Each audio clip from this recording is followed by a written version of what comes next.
Good morning, good morning, good morning. This is William on my second edition of my show. I was going to call this show Do You Know or Did You Know? But if you look behind me, I think I'm going to call this William's Backyard. It's a good place, it's a good name. And look at those beautiful, beautiful plants behind me. I want you to know I had nothing to do with any of that. My beautiful bride created all of the lovely, foliage and everything out here, all the decorations, you name it. She is an extremely artistic woman, and I just love her to death for it.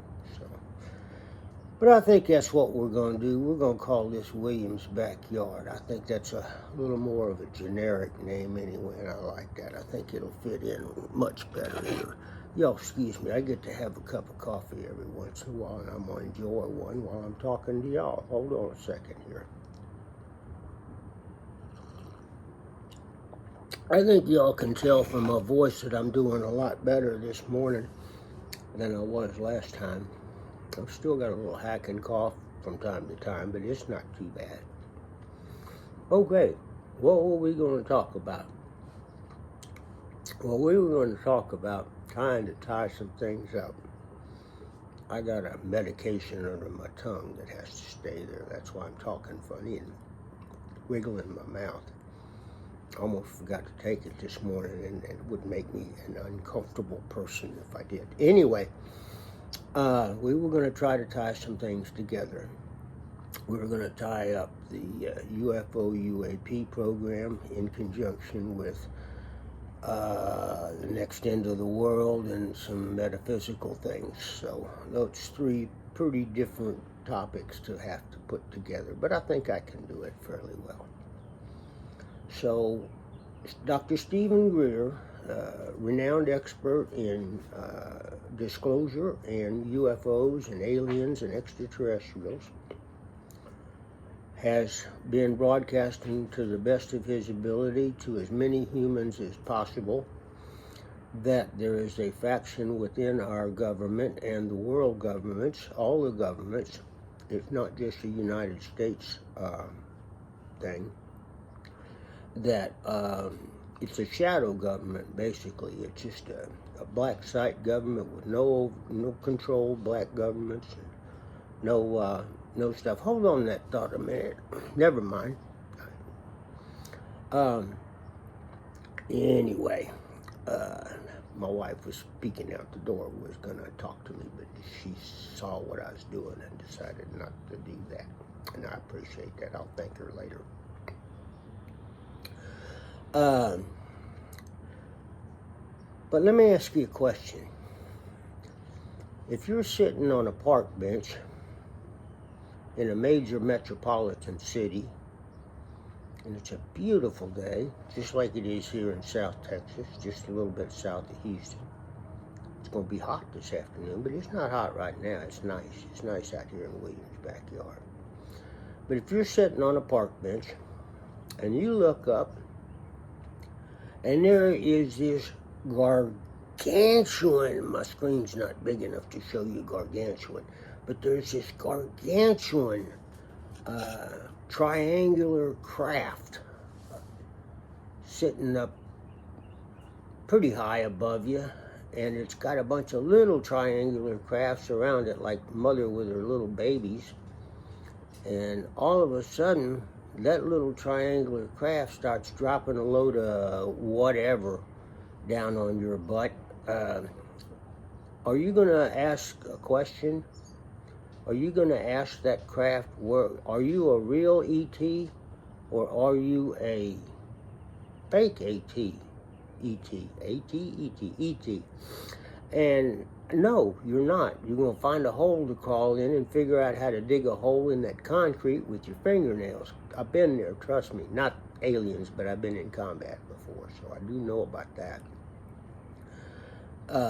The point that I'm trying to make there is, if they do manage to do that and pull this thing off where they have a fake alien attack on some major metropolitan area, I mean, they're not going to come out to Podunk, Arkansas, and blow up Podunk, Arkansas, because nobody'd know Podunk went away. I'm just being funny and serious at the same time. So if they do that, they're going to try to destroy or screw up some major metropolitan area, probably here in the United States, maybe other ones too. And they're going to, then your government, your famous government, the one you trust so much with all of your medical things and all of your money, yeah, your money, where does your Social Security come from? Government, yeah. But anyway, the government is going to get up and say, hey, we knew this was coming, and now we got a plan. We're going to have to fight these bad guys. We're going to have to fight all these extraterrestrials, and we need your help. We're going to have to form a draft, and we're going to have to do a new this, and we're going to have to all unite together. But we're going to have to unite in war, not peace. We're going to have to unite together to fight this threat. Well, first off, folks, there is no threat.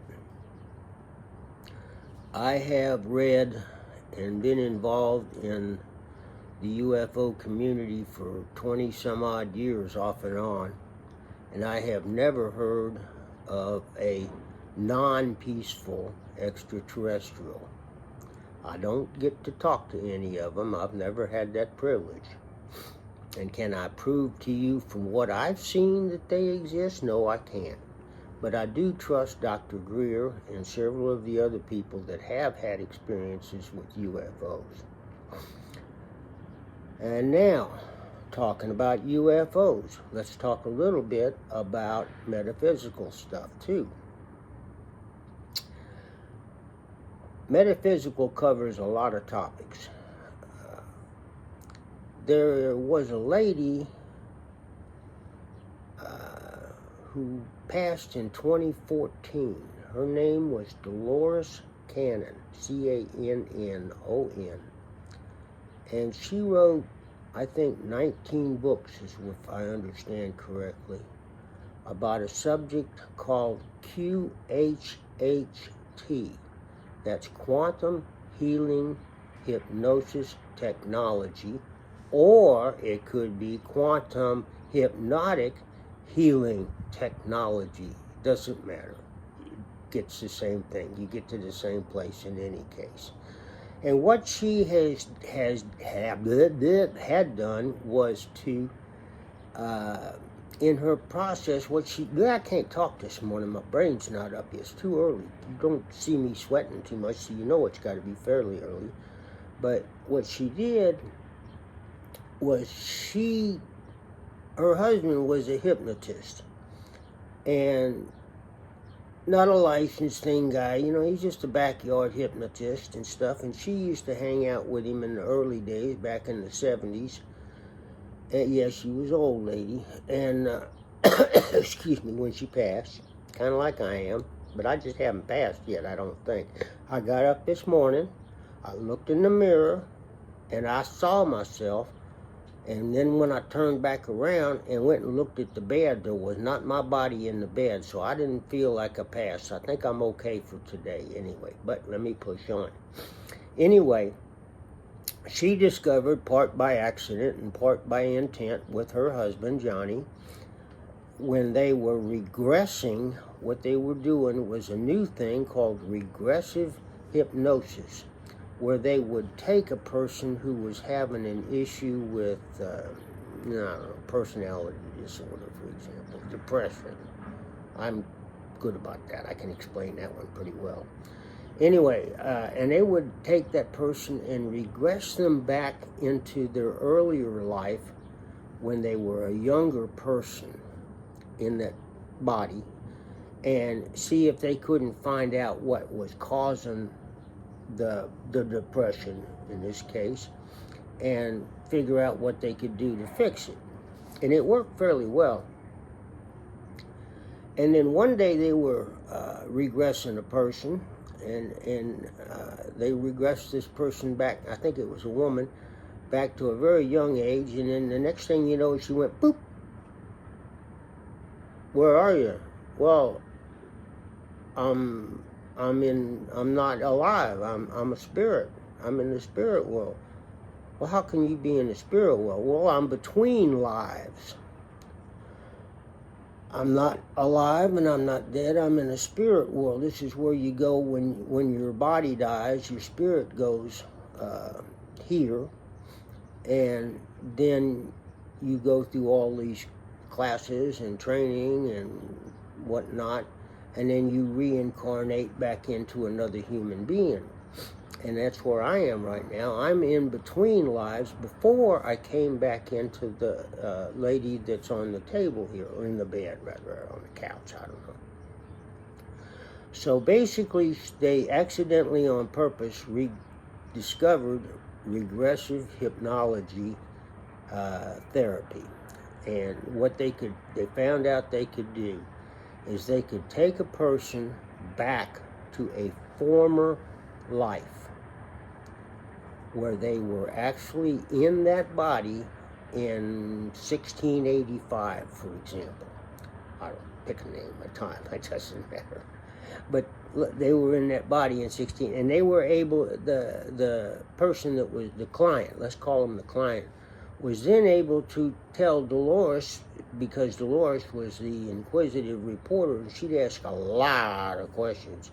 And she'd ask this spirit or person or whatever it was, you know, what's going on down there in 1685? Oh man, they're running around here burning people at the stake and lots of little pilgrim hats on, and you know, so on and so forth. And she would write all this down. Actually, she tape recorded it, and then she made transcripts.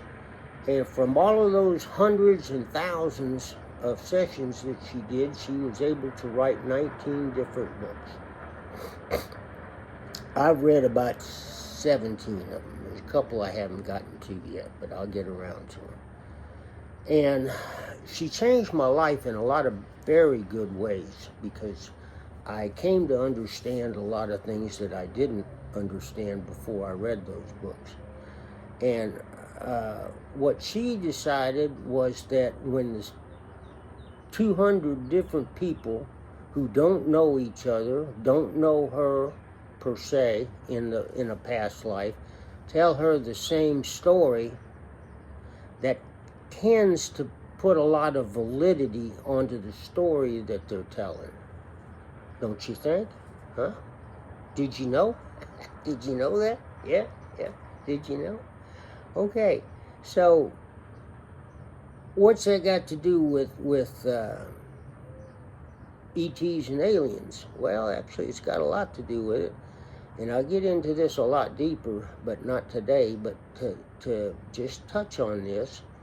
At some point, she discovered that she could talk to what became known as the subconscious of the client.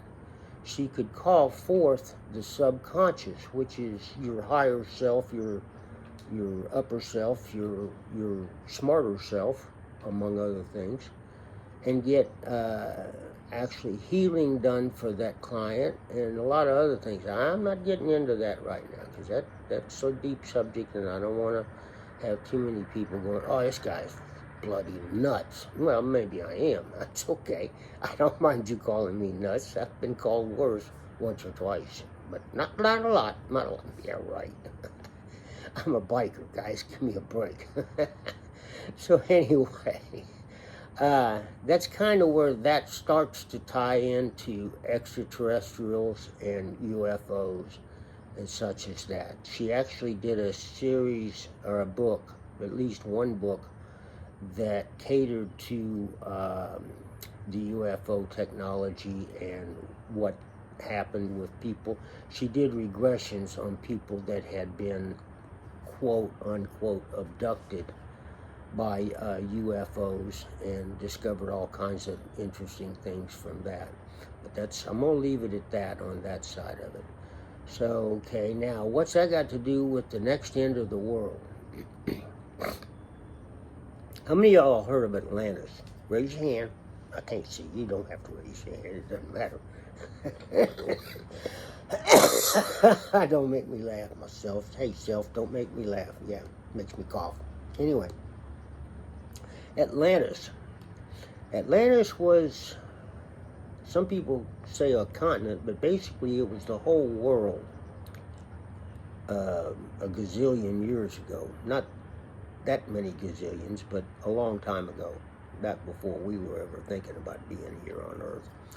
And Atlantis had several different phases that it went through. Let me have a sip here a second. Just get my mind back in track here. Ah, that's good coffee. Good joke. Atlantis went through several different phases, just like our country did, or any country, or the Romans, the Greeks, you name it. And they got to a very sophisticated point where telepathy was commonplace. They didn't have to talk. They knew you could hear it in your head. Telepathy was there. They also were extremely psychic.